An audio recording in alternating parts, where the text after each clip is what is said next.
We've learned pop singer Madonna had to be revived with Narcan after she was found unresponsive last month. That's according to sources who say the medication, commonly used as a last resort on drug overdose patients, can also reverse septic shock, which Madonna is said to have suffered from.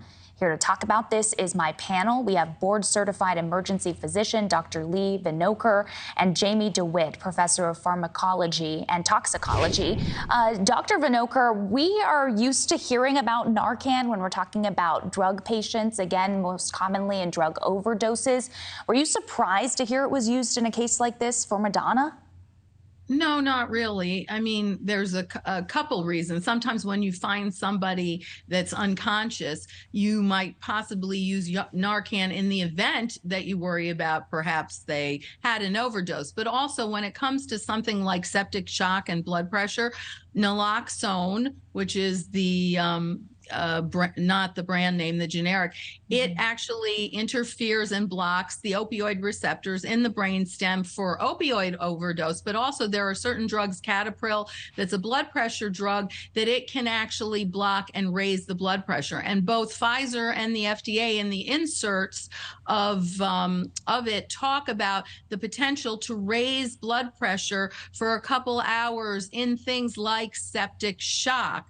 The only thing is studies have not borne out that long-term it affects survival in people with septic shock. But luckily, she responded to the antibiotics. She was able to be discharged from the ICU in the hospital, and it seems like she's going to be slowly on the mend. Yeah, that sort of brings me to my next question, though. You mentioned the high blood pressure. Jamie, if you can chime in here, what are the concerns for Madonna's recovery moving forward? So I'm not a medical doctor and can't really comment on what she's going to be doing there. I can say that this is a drug agent that many medical students are taught about here in our School of Medicine and across medical schools in the nation, and they're taught about multiple signs and symptoms of patients after they recover from being treated with this particular agent. I want to, while I've got you guys here, I also want to talk about another health scare that'll hit a little closer to home for people. A major government study found nearly half of the tap water in the U.S. is laced with so-called forever chemicals that have then been linked to cancer and infertility. The worst affected areas include the Eastern Seaboard, Great Plains, California, and the Great Lakes. Jamie, a lot of people maybe try and ignore the warning signs. They say, oh, it's not that bad. It's only a small amount. It won't really affect me. But how serious is this if almost half of households are in trouble? Yes, PFAS are a global concern in terms of their contamination of drinking water. And we know from many different studies that they've been linked to very serious chronic diseases, including different types of cancer, low birth weight, suppression of vaccine responses, elevated cholesterol. We also know that exposure to environmental pollution is one of the world's leading causes of premature death from chronic disease. And if PFAS are part of the pollution to which we're exposed, then it's only logical to think that they're also part of the linkages to those chronic diseases. I want to get, Dr. Vinocur, I want to get your take on this as well. I mean, I know a lot of people, myself included, we have Brita filters at home. You have a filter on your tap. Are those good enough anymore? You know, Brita filters were absolutely not designed to get rid of PFAS chemicals, so they might not be effective. The other problem is even some bottled water can have those chemicals because they're so much a part of our environment now from pollution. And the FDA hasn't really set up standards for minimal amounts that are acceptable.